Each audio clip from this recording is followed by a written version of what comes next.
மகளிர் உரிமை தொகை நேராக டாஸ்மாகிற்கு தான் செல்கிறது எனவும் இதுவும் 2G போல விஞ்ஞான ரீதியான செயல்பாடு என்றும் தமிழ் மாநில காங்கிரஸ் தலைவர் ஜே கே வாசன் குற்றம் சாட்டியுள்ளார்.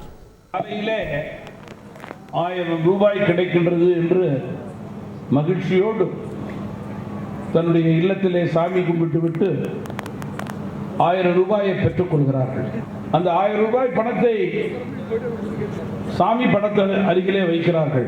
சாமி மாடத்திலே வைத்து சமையலை முடித்துவிட்டு அசந்து தூங்கி மாலையிலே நீங்கள் எழுந்து காப்பி குடித்த பிறகு கடைக்கு போவதற்கு அந்த பணத்தை பார்த்தால் அந்த பணம் உங்கள் கையிலே இருக்காது, சாமியிடம் கூட இருக்காது.